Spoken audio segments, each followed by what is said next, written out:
एक छोटे से गांव में एक तांगा वाला रहता था। उसका नाम सनी और उसकी पत्नी का नाम सुनीता था। सनी बहुत ही दयालु और मन का सच्चा इंसान था। उसकी भगवान में श्रद्धा भी अटूट थी।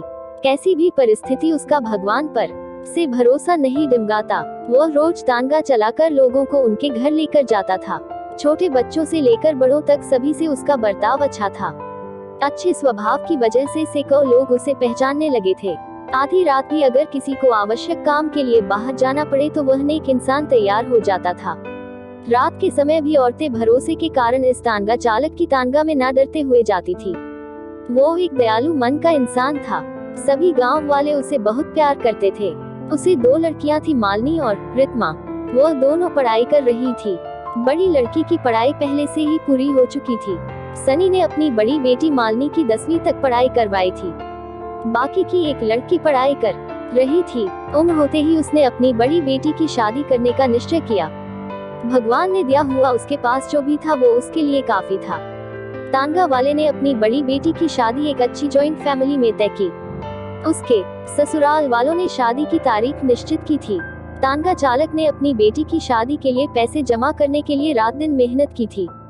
उसने अपनी बेटी को गहने, कपड़े और शादी का सब सामान की खरीदारी किया। वह अपनी बेटी की शादी का दिन देखने के लिए आतुर था। एक दिन वह भगवान के मंदिर में पूजा करने गया। मंदिर में पूजा करते हुए वह बोलने लगा, हे भगवान, मेरी बेटी की शादी जल्द होने वाली है। मेरी बेटी की शादी का सामान खरीदारी करते समय मुझे कभी भी कोई कमी नहीं हुई। आपके दयालुपन से सब ठीक चल रहा है। सब सामान भी आ गया है, खाद्य पदार्थ भी पहुंच गए हैं। उसने इन सभी के लिए भगवान का उपकार माना और उन्हें धन्यवाद किया। शादी को 2-3 दिन बचे थे। वह अपनी बेटी के पास गया और बोला, मेरे पास तुम्हें देने के लिए ज्यादा नहीं है, पर मैंने तुम्हारे लिए कुछ गहने लिए हैं। एक अच्छे परिवार में तुम्हारा हाथ सौंप रहा हूँ। लड़का अच्छा काम करता है, वहाँ तुम्हें किसी भी चीज की कमी नहीं होगी। लड़की यह दूसरों की संपत्ति होती है। उन्हें एक न एक दिन ससुराल जाना ही पड़ता है। कभी निराश मत होना बेटा। आज मैं तुम्हें यह पाठ सिखा रहा हूँ। बड़े लोगों की आज्ञा का पालन करना, अपने सास ससुर को अपने माता पिता समान समझना। मैंने तुम्हें 10वीं तक पढ़ाया है और सिलाई भी सिखाई है। ससुराल वालों ने तुम्हें कोई भी काम करने को कहा तो वह काम तुम जरूर करना। हमारी प्रतिष्ठा का ध्यान रखना। लड़की उसके अच्छे गुणों से ससुराल वालों को अपना बनाती है। तुम्हारे सास और ससुर तुम्हें ताना मार रहे होंगे तो समझ लेना कि तुम्हारे खुद के माता पिता तुम्हें बोल रहे हैं। यह सब बातें वह तांगा चालक अपनी बेटी को समझा रहा था। समझाते वक्त उसकी आंखों में आंसू आ गए थे। घर में शादी का वातावरण था। घर में रिश्तेदारों की धूम थी। शादी को 5 दिन बाकी थे। रात में अचानक तांगा चालक के घर भीषण आग ने उसका पूरा घर आग के लपेट में आ गया। उसके घर में उसकी छोटी बेटी रितमा पानी पीने के लिए उठी। उसने देखा कि आजू बाजू में सिर्फ धुआं ही धुआं है और उसने अपने माता पिता को जगाया। जागते ही सब आग लगी ऐसा चिल्लाने लगे, कोई तो हमें बचाओ। बड़ी मुश्किल से तांगा चालक ने पीछे की बालकनी में जाकर खंबे के सहारे से बालकनी से बाहर जाने का प्रयास किया। घर के सभी सदस्य को जैसे तैसे उसने बचा लिया, लेकिन आग में घर का सब सामान जलकर खाक हो गया। आग में शादी का सब सामान जलकर राख हो गया था। जहां थोड़ी देर पहले खुशियां थी, वहां का दृश्य अभी देखा नहीं जा रहा था। जिसने देखा उसकी आंखों से आंसू आने लगे। सब सोचने लगे, बेचारा अब क्या करेगा। मालिनी उसके पिता की तरफ दौड़ते हुए गई और बोली, पापा निराश मत हो। पापा थोड़ी भी चिंता मत करो, यह सब मेरे नसीब में लिखा था। बुरे वक्त में हम हार नहीं मानेंगे। मैं आपका लड़का नहीं हूँ तो क्या हुआ, आपने हमें लड़कों के जैसे पालन पोषण करने में कोई कसर नहीं छोड़ी। रीतमा और मालिनी यह दोनों भी उठ गई थी। वह दोनों भी अपने पिता के पास जाकर खड़ी हो गई। पापा, हम सब आपकी शक्ति है। हम दोनों ही आपकी बेटियां नहीं बेटे हैं। आज से हम भी आपके साथ काम करेंगे। मालिनी बोली, अगर वो लड़का मुझे सच्चा प्यार करता होगा तो यह सब देखकर भी वह शादी के लिए तैयार होगा। जो भी होगा वह मैं खुशी से स्वीकार कर लूंगी। चिंता मत कीजिए। दोनों बेटियों ने मिलकर अपने पापा को समझाया।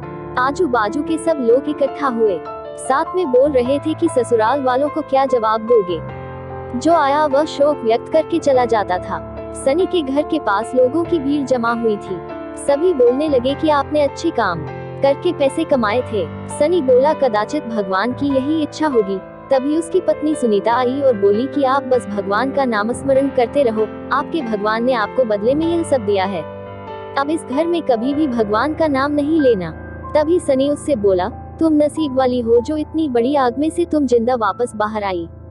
यह नियति का खेल है, भगवान को क्यों दोष देते हो।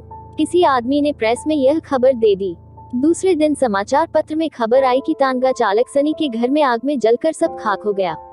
उसकी बेटी की शादी को कुछ ही दिन बचे थे। गरीब आदमी अपनी बेटी की शादी कैसे करेगा। जिसने भी यह खबर सुनी उसने मदद की। उसे भले तानगा चालक को पहचानने वाले सब आए और पता नहीं अपने साथ क्या लाए। उसका घर तोहफा से भर गया था।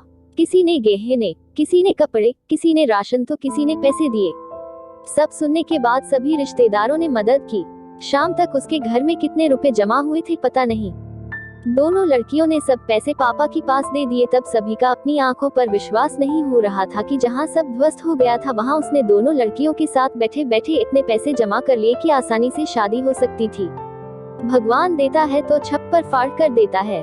उसने अपनी बेटी की शादी मंदिर में बड़े धूम धड़ाके के साथ की। लोग आपस में बोल रहे थे कि सच्चे मन के इंसान को भगवान मदद क्यों नहीं करता। आज भगवान के इस चमत्कार पर सभी की श्रद्धा थी। भगवान जो भी करते हैं वह अच्छा ही करते हैं। तांगा चालक की पत्नी बोली, मुझे माफ कर दो। गुस्से से भगवान को क्या कुछ नहीं बोल दिया। दोनों लड़कियां हंसते हंसते माँ की तरफ देख रही थी। देर बाद जहाँ सब रो रहे थे वहाँ सबके चेहरे पर खुशी दिखी। भगवान सच्चे मनुष्य की सबसे कठिन परीक्षा लेने में कोई भी कसर नहीं छोड़ते हैं। सनी और उसकी बेटियों ने संकट के समय एक दूसरे का साथ दिया, अपना विश्वास डगमगाने नहीं दिया। समाप्त।